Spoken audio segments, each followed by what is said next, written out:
ইন্দ্রানুজ আহত হয়েছেন, শিক্ষামন্ত্রীর গাড়ির চাকায় পিষ্ট হতে হতে বেঁচে গিয়েছেন এমনই অভিযোগ বাম আর অতি বামেদের।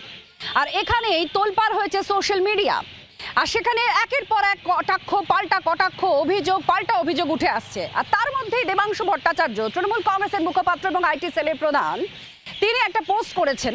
আর সেই পোস্টে বাটি কাঠি নানান কিছু দিয়ে এটা তিনি বলছেন বা দাবি করছেন যে পুরো ঘটনাটাই একটা ভুয়ো ঘটনা, অর্থাৎ ইন্দ্রানুজ রায়ের দুর্ঘটনা বা পড়ে যাওয়াটা সম্পূর্ণটাই একটা ভুয়ো ঘটনা বলে তিনি দাবি করছেন।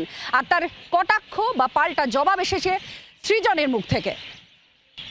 ফ্রেমটার চাপ লাগার পর যখন ছেলেটা শুয়ে রয়েছে, ফ্রেমটা তার ওপর দিয়ে যাচ্ছে এবং ছেলেটার উপরে ফ্রেমটার প্রেসার যখন পড়লো, ছেলেটার যে বডি পার্টটাকে এই ফ্রেমটা কভার করছে, ওই বডি পার্টের ওপর দিয়ে যদি শক্ত ফ্রেমটা ছেলেটাকে টপকে যেতে হয়, তার মানে গোটা গাড়ির ওয়েটটা, গোটা গাড়ির ওজনটা এই ফ্রেমের মাধ্যমে ছেলেটার ওপরে পড়তে হবে। মানে আপনি বাটির ওপর দিয়ে যদি একটা প্লেটকে রেখে দেন, তাহলে বাটির তলদেশ কি সেই প্লেটটা টাচ করবে? না তো, কানাগুলো টাচ করবে।